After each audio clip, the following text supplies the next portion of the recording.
regulamento jogou no lixo a Fórmula 1 2023.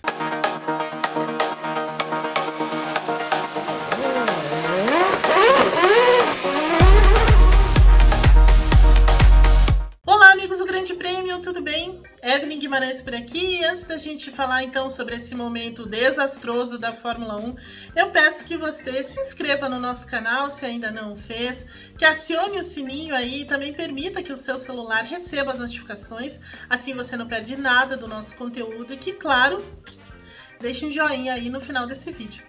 Muito bem, falemos então da Fórmula 1 e dessa fase horrorosa. Na verdade, assim, tudo que aconteceu lá no GP do Azerbaijão na semana passada, criou-se um sinal enorme de alerta, porque tem algo errado com a Fórmula 1 e não é de hoje, não é do GP do Azerbaijão, mas ficou muito claro depois que a Fórmula 1 passou por lá, depois daqueles testes do formato da corrida sprint e tudo mais. Acontece que os pilotos também desembarcaram em Miami, onde a Fórmula 1 está nesse final de semana, para a quinta etapa da temporada, reclamando demais da falta de ação, né, da monotonia da corrida, do quanto ela foi chata. Teve gente que disse que ficou entediado, teve gente que não sabia mais o que poderia fazer e estava enfadado e tudo mais. Por quê? Porque não dava para ultrapassar. Ninguém passa ninguém mais na Fórmula 1. Mas espera aí, a gente já ouviu esse tipo de queixa antes, não é de hoje, né? Há muito tempo os caras reclamavam disso, porque havia muita turbulência, você não conseguia seguir o carro da frente e, portanto, as ultrapassagens eram cada vez mais difíceis. Aí a Fórmula 1 foi, mexeu com os pneus, tentou mudar um pouco a estratégia e realmente durante algum tempo isso fez efeito. Mas não era o suficiente, né? Então a Fórmula 1 foi e pensou que, vamos mudar aí o regulamento e ver o que acontece.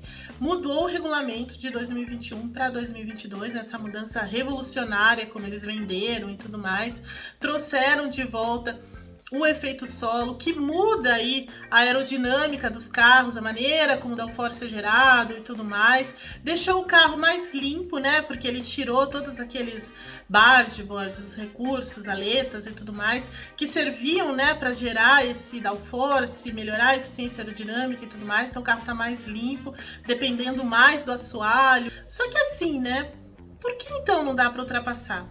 Porque a Fórmula 1 começa a viver de novo os problemas de turbulência. Isso porque as equipes, claramente, né, isso era óbvio que aconteceria, continuaram desenvolvendo muito os seus carros do ano passado para esse, e hoje os carros geram muito mais downforce do que se esperava.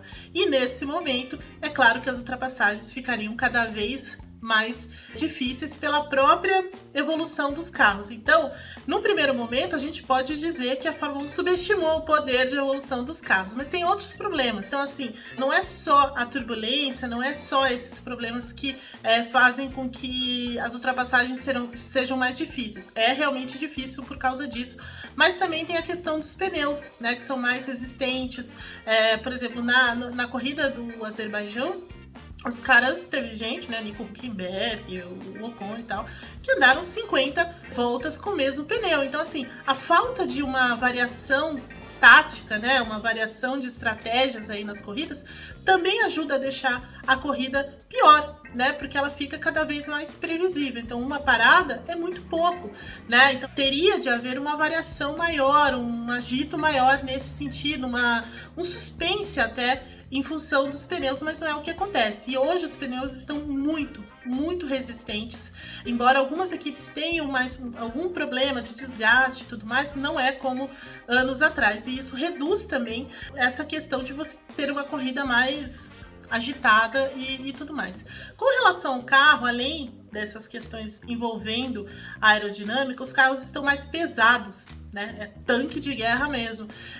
E também o sistema de suspensão é mais rígido. Então, tudo isso combinado tornou mais difícil, né? Você sair um pouco dessa receitinha. E é exatamente isso que os pilotos estão falando, né? Então o carro é muito pesado, né? Ele demanda mais acerto em pistas em curvas de baixa velocidade, por exemplo.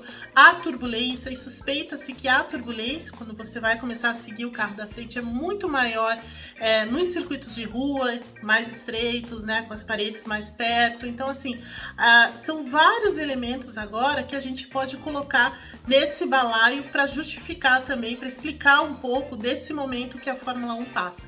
Mas há outras razões também, né? Então, assim, as decisões que a Fórmula 1 está tomando, que a FIA está tomando, também estão ajudando nessa fase, né, que a Fórmula 1 está passando. Então, por exemplo, essa coisa de testar as corridas sprint e depois querer fazer mais 10 corridas sprint também é um pouco questionável, né? A FIA, por exemplo, que foi uma reclamação grande dos pilotos, reduzir, encurtar as zonas de DRS também não favorece as ultrapassagens, não favorece em nada em ter corridas mais disputadas, né? Então, assim, a gente pode colocar um pouco da culpa dessa fase, digamos, de monotonia da Fórmula 1 em cima desse regulamento, que não funcionou, porque claramente as equipes conseguiram compensar alguns elementos, e aí a gente proporciona os problemas que a gente tinha antigamente.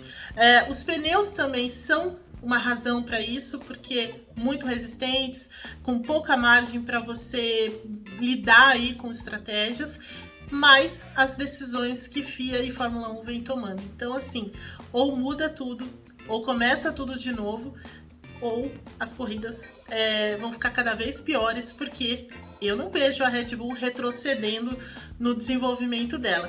E as demais, que hoje tem um abismo aí para a Red Bull, ainda tem muito o que fazer para conseguir chegar no nível técnico da Red Bull. Então a Fórmula 1 está num mato sem cachorro e, no fim das contas, esse regulamento estragou aquilo que vinha sendo desenvolvido até 2021 e que poderia ter sido um grande campeonato. É claro que a Fórmula 1 tinha bolinha de cristal para saber disso, mas nesse momento é interessante fazer uma revisão de tudo que vem acontecendo e ouvir mais os pilotos também. Deixa para mim aí nos comentários que soluções a Fórmula 1 pode tomar, né? Que decisões para solucionar esses problemas a Fórmula 1 pode tomar. Eu volto no próximo vídeo, mas eu te peço. Deixa o like, se inscreve no nosso canal e aciona o sininho.